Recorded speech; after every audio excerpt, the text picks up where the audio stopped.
안녕하세요. 시작하는 박주부입니다. 오늘 소개해드릴 책은 김승호 회장님의 알면서도 알지 못하는 것들입니다. 저자 김승호는 한인기업 최초 글로벌 외식그룹의 총괄 회장이다. 한국과 미국을 오가며 각종 강연을 통해 한국 업체의 해외 진출을 돕는 국내 최초의 CEO 메이커로 활동하고 있다.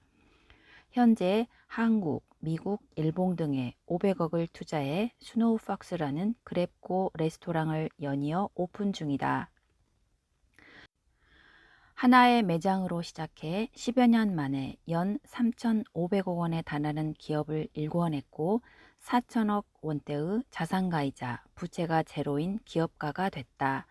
13년이 지난 1919년 미국 나스닥 시장 상장을 목표로 전 세계 11개국에 3,878개의 매장을 지닌 글로벌 기업으로 올라서면서 연 매출 1조 원의 목표를 이루고 미국 포브스 선정 400대 부자 순위 진입을 앞두고 있다.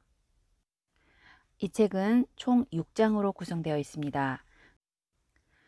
1장 부를 이루는 길, 2장 사업을 하려는 사람에게, 3장 아름다운 사람으로 산다는 것 그리고 남는다는 것, 4장 조금은 느슨하게 함께하는 삶에 대하여, 5장 인생 어느 모퉁이에서 깨달음의 순간, 6장 자연 그 순수한 순리를 따라. 이 중 여러분과 나누고 싶은 부분 일부 소개해 보도록 하겠습니다. 당신이 갖게 될 전체 부의 측정법, 수각 이론. 수각은 돌로 만든 조형물로 흐르는 물을 담는다. 산사에 들어서면 수각을 흔히 볼 수 있다. 산에서 흐르는 작은 물줄기를 대롱에 연결하면 한 방울씩 떨어진 물로 돌 그릇은 가득 찬다. 산 중턱에서 헐떡이며 올라갔다 갈증이 턱까지 찰 때쯤 한 바가지 떠마시는 그 물맛은 어디에도 비할 수 없다. 부처님 모신 법당이 마음을 다스리는 곳이라면 절간 옆 수각은 몸을 다스리는 최고의 장소이다. 산사마다 샘이 흐르는 곳이면 이런 수각을 만들어 놓는다. 수각은 작은 그릇만 한 것부터 사람이 들어갈 만큼 커다란 크기까지 다양하다. 강원도 영월 보독사와 충남 홍성 용봉사에는 2단 수각이 있다. 위쪽의 물은 차를 끓이거나 마시기 위함이고 아래쪽 물은 쌀을 씻거나 과일을 씻는 용도로 쓰인다. 수각이 클수록 모이는 물의 양도 많고 자연히 많은 사람들이 동시에 마시기에 충분할 정도다. 크기가 작은 경우라도 몇 사람쯤 충분히 마실 수 있다. 수각 이야기를 꺼낸 이유는 사람마다 각기 다른 부에 대한 생각을 가장 적절히 설명할 수 있기 때문이다. 많은 사람들이 부를 다루는데 미숙한 나머지 많은 돈을 벌어도 모이지 않거나 사라져 결국에는 망하는 일을 심심찮게 본다. 어떻게 부자가 될 수 있는가에 대한 물음은 있으나 얼만큼 부자가 될 수 있는가에 대한 질문에는 관심을 갖지 않는다. 분명한 것은 부의 크기는 자신이 빚어놓은 크기에 따라 결정된다는 사실이다. 마치 수각의 크기처럼 말이다. 심한 가뭄에도 수각을 크게 만들어 놓았다면 더딜지라도 결국 물은 한가득 차게 마련이다. 반면 굳이 가뭄이 아니라도 수각의 크기가 작으면 겨우 대여섯 명이 마시면 물은 금세 바닥을 보일 것이다. 돈도 마찬가지다. 아무리 많은 돈을 벌어도 마음속 부의 수각이 작으면 항상 돈이 모자라거나 고만고만한 통장 잔고가 유지될 뿐이다. 조금만 경기가 나빠져도 돈을 빌려야 하는 상황에 처하게 되거나 아무리 적은 비용이라도 집안에 돈이 필요하게 돼 여기저기 손을 벌려야 하는 형국이 된다. 사실 급하게 부자가 되면 졸부티가 난다. 부자가 된 상황을 유세라도 하듯 알리고 싶으니 사치를 일삼고 고급 승용차를 끌며 명품 두르기에 바쁘다. 행동과 품위는 뒤로 한 채 부자의 상징을 두루 갖추려 들기 때문이다. 이런 행동들 모두 부의 수각 크기가 작은 경우라 할 수 있다. 물론 부의 수각을 키우는 일은 어렵다. 하지만 분명 누구나 그 크기를 키울 수 있다. 첫째, 내가 원하는 것과 필요한 것을 구분해 물건을 사는 습관이 필요하다. 사람은 흔히 원하는 것을 필요한 것으로 착각한다. 고급 자동차를 원하는 것이지 반드시 필요한 것은 아니다. 비싼 요리와 고급 와인은 원하는 것이지 필요한 것이 아니다. 화려한 정원과 고급 대리석 집은 원하는 것이지 필요한 것이 아니다. 고급 시계는 원하는 것이지 필요한 것이 아니다. 명품 가방도 마찬가지다. 이렇듯 모든 비용을 원하는 것과 필요한 것으로 구분해 지출하게 되면 부의 수각은 몇 배로 커진다. 둘째, 이자의 무서움을 아는 것이다. 사업으로 큰 돈을 벌거나 장사로 많은 돈이 들어오기 시작하면 은행 이자를 가볍게 생각한다. 지점장이 찾아오거나 은행 창구를 거치지 않고 따로 마련된 룸으로 안내되니 그 재미가 쏠쏠하다. 그렇게 은행을 우습게 보기 시작한다. 돈을 빌리고 내는 4~5%쯤의 이자가 우습고 내 돈 넣어 1%도 안 되는 이자 받는 일을 가소롭게 여긴다. 결국 돈을 함부로 빌리거나 투자를 해도 위험성이 큰 자산에 몰아넣는다. 은행 이자 0.25% 차이가 얼마나 무서운지 모르거나 내가 이자로 주는 돈 5%가 얼마나 큰 돈인지 이해하지 못하면 모든 재산은 결국 은행이 가져가게 되어 있다. 사업으로 많은 돈을 번다는 건 그만큼 위험도 크다는 뜻이다. 그러나 사업이 언제나 호경기일 수 없는 노릇이다. 반면 원금이 보장되는 은행 상품은 그 이율이 작아도 손실이 없다. 장기적 관점에서 자신의 수입을 안전지대로 옮겨놓는 일에 깊은 관심이 필요한 이유이다. 이 두 가지만 정확히 알아도 당신의 수각은 다른 사람보다 100배 이상 커진다. 그렇게 수각을 키웠다면 물이 찰 때까지 오롯이 기다려야 한다. 물이 다 차지 않는 상태로 마구 써도 안 되고 적당하다는 생각에 물기를 돌려서도 안 된다. 수각을 모두 채운다는 건 수각에 들어오는 물보다 퍼내는 물을 적게 한다는 뜻이다. 저축을 하고 부채를 완전히 없애고 세금이 밀리지 않게 하며 들어오는 돈보다 나가는 돈을 적게 만들어 생활해야 한다. 몇 번을 강조해도 지나치지 않다. 결코 수각에 들어오는 물보다 흘러 내보내는 물이 많아서는 안 된다. 물이 많으면 많은 대로, 적으면 부족함에 맞춰 물을 써야 할 것이다. 장마 때 쓰던 버릇으로 가뭄에도 같은 양의 물을 쓴다면 애써 키운 수각이라도 물은 말라버린다. 그러니 현재 자신이 가진 부보다 4분의 1 정도 버는 사람처럼 소비 수준을 지키라 조언하고 싶다. 현재 자신만큼 버는 사람과 같은 수준으로 사치하지 말기를 당부한다. 그리고 이것을 평생 습관으로 유지하기 바란다. 셋째, 수각을 채우고 난 뒤 밖으로 흐르는 물의 관리다. 차고 넘치는 물이라고 아무렇게나 흐르게 두어서는 안 된다는 뜻이다. 넘치는 물은 산새나 작은 짐승이 마실 수 있게 돕고 수국 꽃밭이나 풀밭과 곡식이 자라는 논과 밭을 지나야 한다. 그렇게 수각을 빠져나온 물은 또 다른 생명을 이롭게 하는 곳으로 흘러야 한다. 결국 돈이 올바르고 가치 있는 일에 쓰여야 한다는 말이다. 배우자가 충분히 만족할 만큼 분배와 소유가 이루어져야 하고 넘치지 않을 정도에서 궁하게 살지 않도록 자녀에게도 나눠줘야 한다. 부모를 편히 부양하고 형제들의 자녀들을 교육시키는데 아끼지 말아야 한다. 거기에 더해 함께 일하는 직원이나 주변인들이 부자가 되도록 만들어야 한다. 밖에 있던 부를 내 안에 수각으로 들어오게 만든 건 과거 자신의 행동이지만 나에게서 흘러 세상에 나간 재물이 세상을 이롭게 하고 이 이로움을 통해 다시 내가 이로워지는 건 지금 행동의 결과다. 만약 이런 이로운 행위를 멈춘다면 언젠가 내게 들어오는 수각의 물은 멈추고 말 것이다.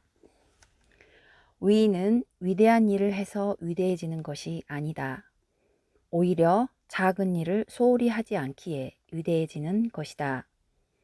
부자가 부를 모으는 것은 복권에 당첨되거나 유산을 상속받아서가 아니라 돈을 대하는 소박한 태도를 유지했기 때문이다. 왜, 어떻게, 무엇을과 무엇을, 어떻게, 왜. 세상에는 수많은 조직 경영 이론과 경영 구조들이 있다. 자신들의 창업 문화나 창업 당시의 지분 구조에 따라 여러 형태의 회사들이 존재한다. 몇 년에 한 번씩 잘 나가는 회사를 중심으로 새로운 경영법이 재평가되고 보급되고 사라진다. 나는 사이먼 시넥이 스스로 골든 서클이라고 부르는 어떤 논리에 감탄하고 말았다. 굳이 이론이라고 말할 수도 없는 단순한 발견이라도 말이다. 그것은 부하 직원들을 가르쳐서 일을 하게 만드는 방법 3가지이다. 첫 번째, 무엇을 하는지 가르치는 것이다. 이 회사는 무슨 일을 하고 무엇을 파는지를 설명한다. 골목 가장 안쪽에 들어와 장사를 하지만 이 동네에서 빙수를 가장 잘 만들고 좋은 재료를 쓰며 메뉴의 양이나 질이 인근에서 가장 우수하다는 것을 설명해 주는 것이다.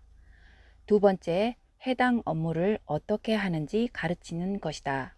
주문은 어떻게 받고 어떤 식의 추가 질문을 통해 객단가를 올릴 수 있으며 남녀가 함께 온 고객이나 여자들끼리 온 고객에겐 어떻게 대해야 하는지를 가르칠 수 있다. 서빙이라고 하면 그릇은 어떻게 잡고 손님에겐 어떻게 말하고 남은 그릇과 테이블은 어떤 방식으로 수거하고 닦아야 효율적인지를 가르치는 것이다. 어떻게 하는 것은 아주 중요하다. 어떻게 하는지를 알아야 실무에 적응하고 급여의 가치를 창출해낼 기본이 되기 때문이다.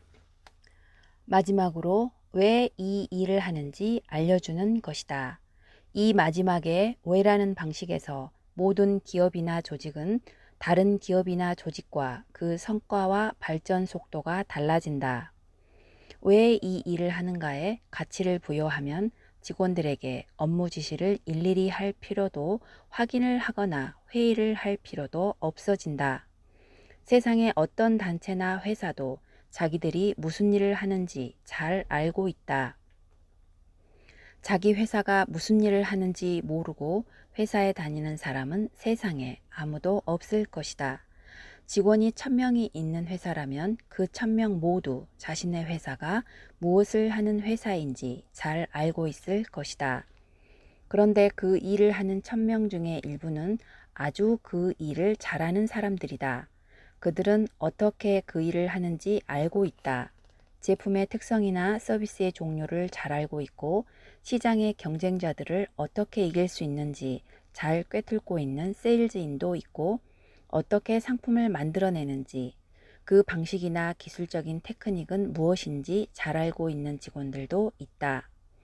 사람들은 잘 다루고 조직 내에 어떻게 활기와 역동성을 잘 부여하는지 아는 관리자들도 있을 것이다. 그러나 이런 조직 안에도 왜 이 일을 하는지 알고 있는 사람은 몇몇 안 된다. 왜 이 일을 하는지 아는 사람들이 많을수록 회사는 단단하고 결속력이 강해지며 회사 내에서 그들의 가치를 표방해 나가면서도 지속 성장을 이룬다. 왜 이 일을 하는지 알게 된 사람들은 결코 그들의 회사가 단순히 이익을 내기 위해 빙수를 만든다고 이해하지 않는다. 그들은 세상이 달콤하다는 것을 알리기 위해 빙수를 만든다. 그들은 단지 편안한 잠을 위해서가 아니라 위안을 위해 침대를 만들고 이동을 위해 차를 만드는 것이 아니라 세상과의 소통을 위해 차를 만든다. 풍미보다는 연인의 유혹을 위해 포도주를 만들고 명령 때문에 불 속에 뛰어드는 것이 아니라 생명의 가치를 위해 불구덩이에 뛰어드는 사람이 소방관이다. 기술을 가르치기보다 사회의 변혁을 위해 선생 노릇을 하는 것이다. 신제품을 아름답고 싸게 만드는 것이 아니라 세상에 대한 도전을 가치로 두거나 음식을 맛있고 싸게 만드는 것이 아니라 한 끼 식사로 가족을 느끼게 할 때 왜 일을 하는지에 대한 정의가 달라지기에 그에게 무엇을 혹은 어떻게를 가르칠 이유가 사라진다. 스스로 어떻게 하려고 하기 때문이다. 그래서 직원들에게 왜 이 일을 하는지 가치를 공감하게 하는 일이 가장 현명한 조직 경영의 근본 노하우이다. 인간은 가치와 명분에 따라 움직인다. 그 일에 가치를 부여하지 않으면 조직 내에서 한 부품과 같은 구성원으로 추락하며 동기도, 의욕도, 욕구도 사멸된다. 이럴 때 이런 사람들을 움직일 수 있는 유일한 도구는 급여와 더 많은 급여뿐이다. 하지만 왜에 대한 이해와 공감이 들어가는 순간 이 조직은 위대한 조직이 된다. 인간은 무엇을 하기 위해서 감정이 필요하지 않다. 그냥 시키면 할 수 있는 것이고 급여를 주면 당연히 할 것이다. 여기에 자발성은 없다. 그러나 인간의 감정을 건드리는 왜 해야 하는가를 이해시키면 스스로 자발성이 생기고 의욕을 만든다. 무엇은 단순한 정보이다. 듣고 기억하면 그만이다. 어떻게는 기능이다. 손과 몸의 훈련으로도 가능하다. 그러나 왜는 우리의 감정을 다스릴 열쇠이다. 충성, 믿음, 정직 등 인간 본연의 가치를 갖게 하며 인간의 행동과 의사결정을 유도하고 이끈다. 우리는 안다고 행동하지 않는다. 아는 것은 아는 것일 뿐이다. 아이스크림이 맛있다고 아무 때나 먹지 않고 애국이 멋있다고 다들 군인이 되는 것도 아니며 고급이라고 명품을 사지도 않는다. 논쟁에서 졌다고 설득당하지도 않고 상대의 주먹 때문에 존경하지도 않는다.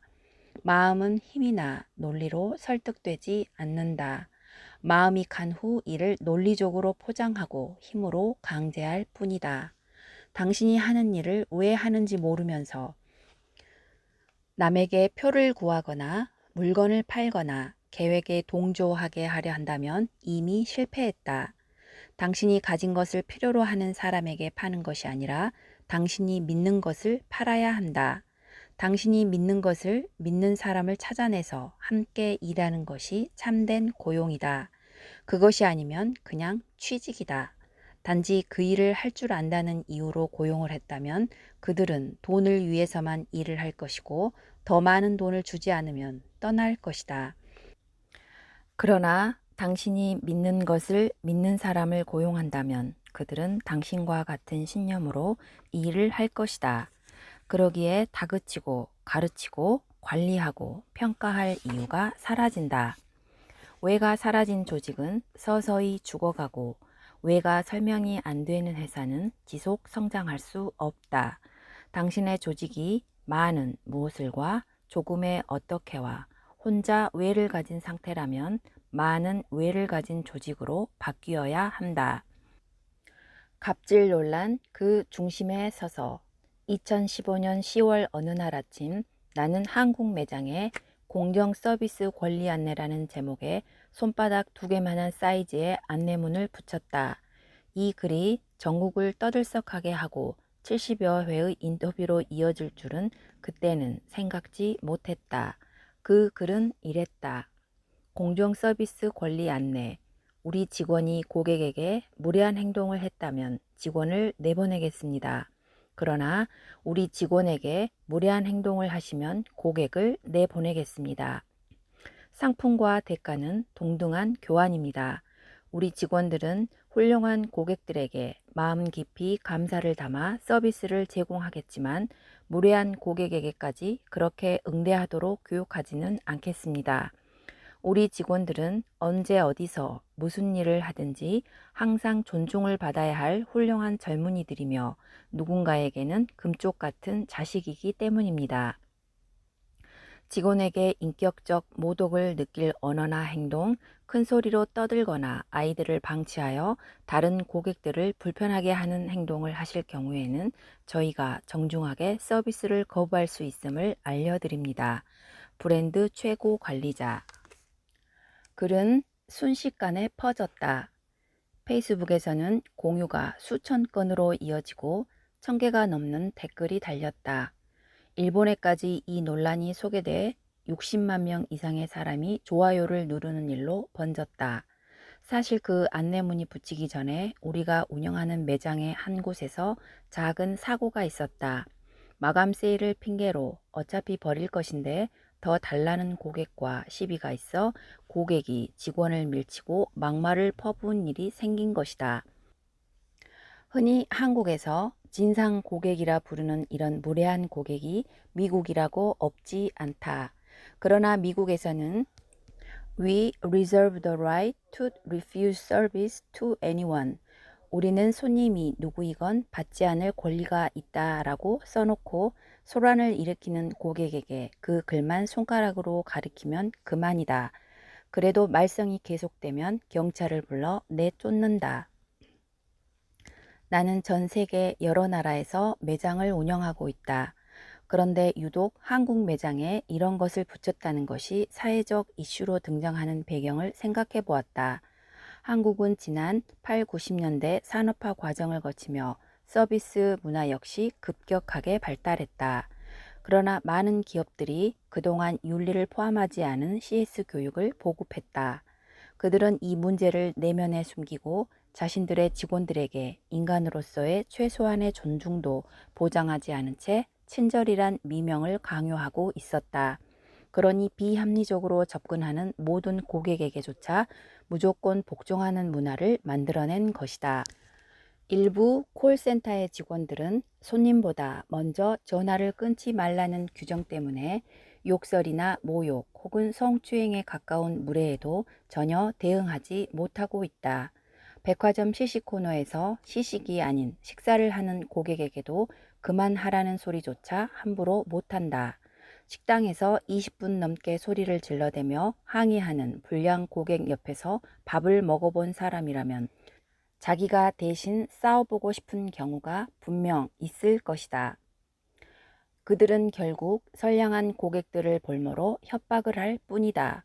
환불하는 곳이 뒤편에 있다는 소리만 듣고 책을 집어던지며 네가 갔다 와야지 고객이 가겠느냐 하며 고성과 욕설을 하는 고객이나 배송이 늦었다고 정신적 피해 보상을 요구하는 행위, 햄버거 나왔습니다 라는 말에 왜 반말을 하냐며 삿대질을 하는 사람을 보면 그 집에서는 아내가 밥도 나오시고 찌개도 나오셨다고 말하는 것 아닌가 하는 생각이 든다.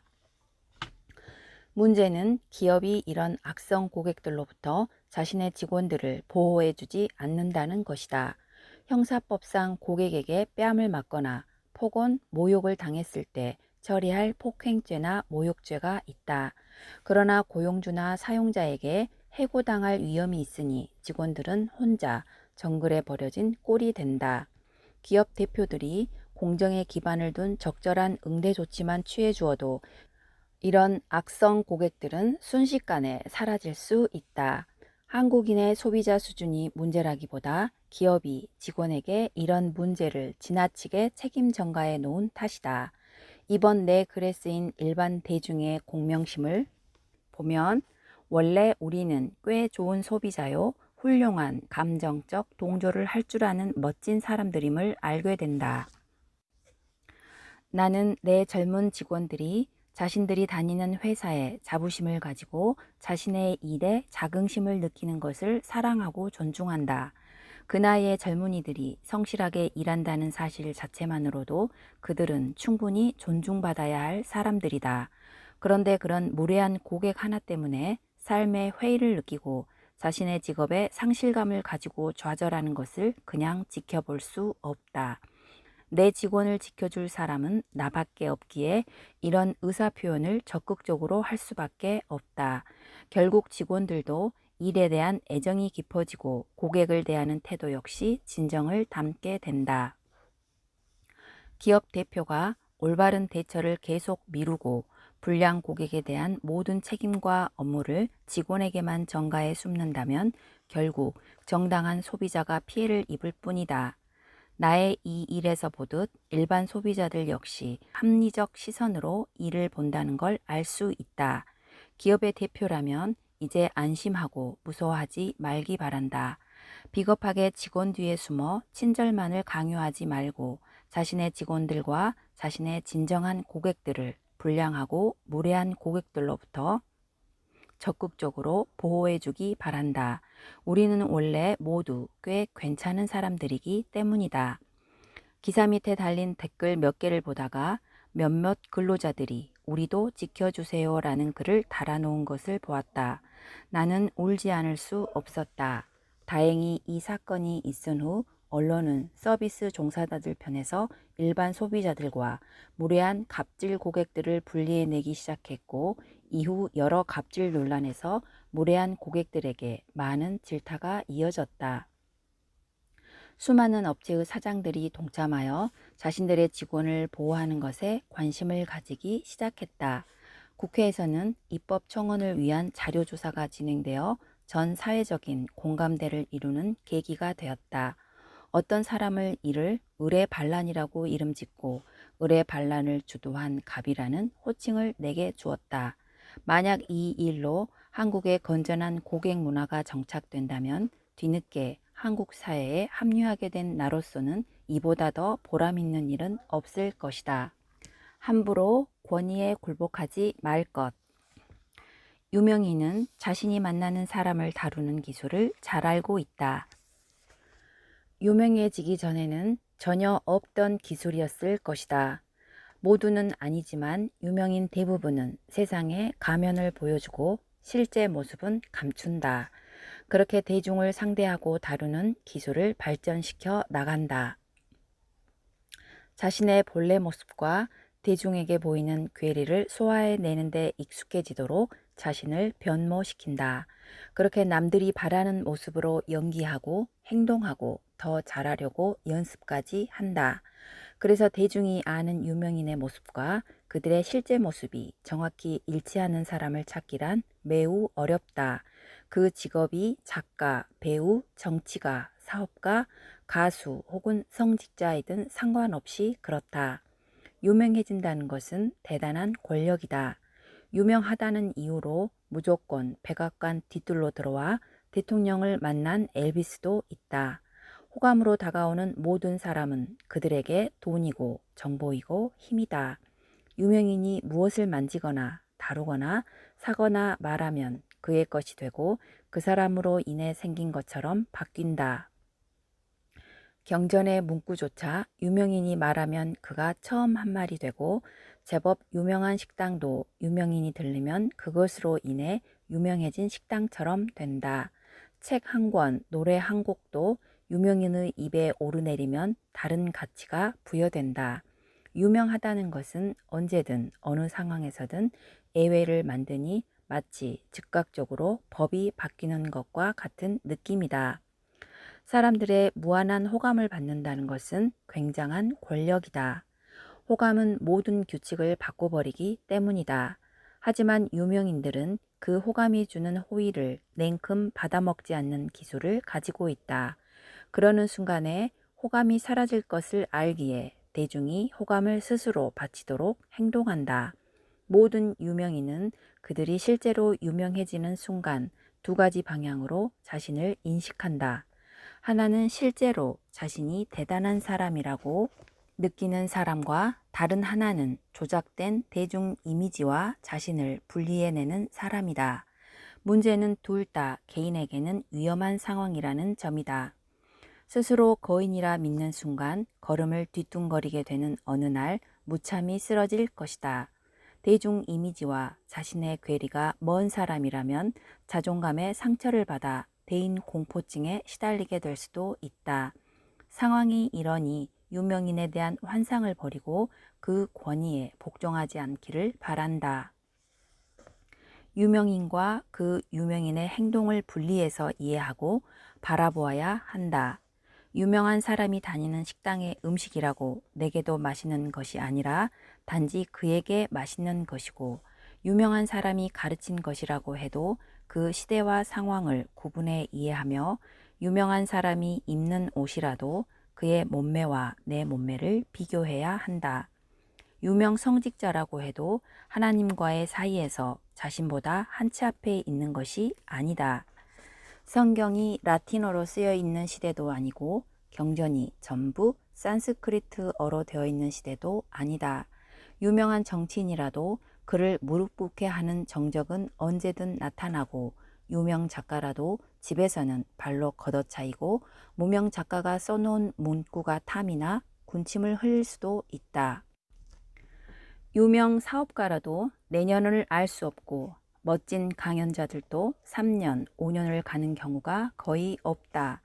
그러니 함부로 권위에 복종하지 않기 바란다. 스스로 생각하고 판단하라.